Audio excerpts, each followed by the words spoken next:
Many years ago, when I was too young to understand many things, among them that I was too young to understand many things, I read a play entitled No Exit, written by a Frenchman, Jean-Paul Sartre.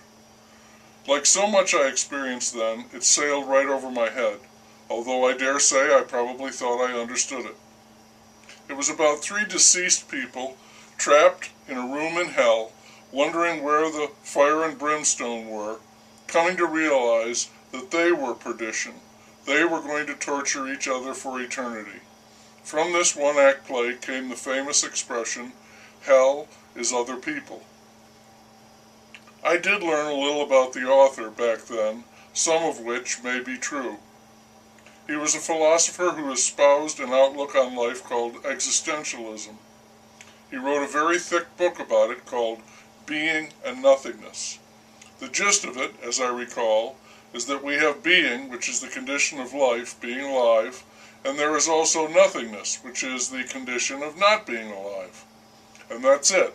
There is no more to existence than that. I was told that one day this Sartre took in a hallucinogen like mescaline, and under its influence he stared at a gnarly old tree, roots and trunk and branches, all day. Subsequently he wrote a book about it entitled Nausea. I could see why he would take a grim and highly confined view of life. His country had been overrun and conquered by the Germans. Many people he knew would have been killed or wounded. Those who survived might have wished they'd been killed. Much of his country had been physically destroyed. Then French was liberated, the Germans withdrew, the war was over, and everything was going to be all right again. It wasn't that easy. Existentialism was a kind of philosophical PTSD, and I don't think someone who had been through that should have been taking hallucinogenic drugs. That could open their mind, and they might fall in.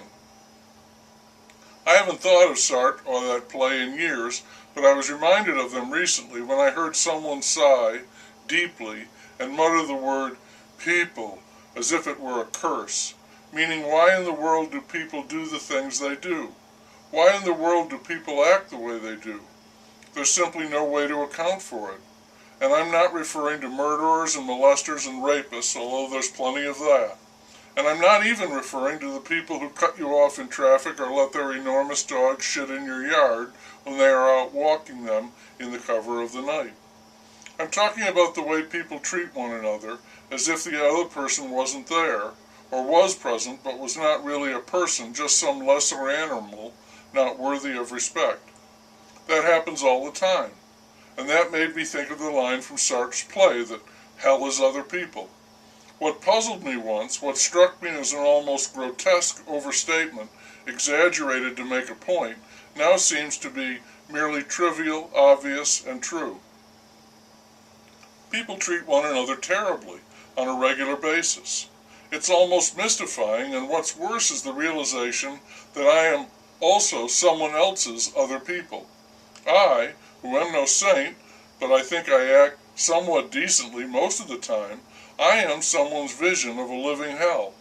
I rub someone the wrong way. I irritate them, and being cooped up in a room with me forever is a perfect description of the torture that is hell.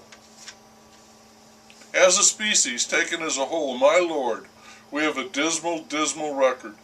We simply can't refrain from badly abusing one another, the least little opening, the slightest advantage, and sometimes for no reason at all other than to falsely elevate ourselves.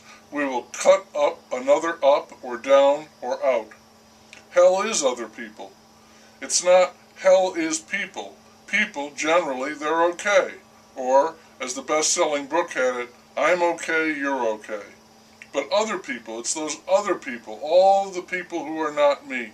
New title for the book, I'm okay, you are hell. That changes the perspective a little, doesn't it? We are all I, the subjective I, so we can all say, we're okay. But we're also all the other people, objectified. What a sticky situation, and there's no exit, except, I would think, death. Then you exit into nothingness, where there is no I and there is no hell. But in his play, there is an existence after life, and there is a hell, and it's other people. the suffering continues. If you took a head count of all the people who consider themselves to be an I, you would have the planet's population.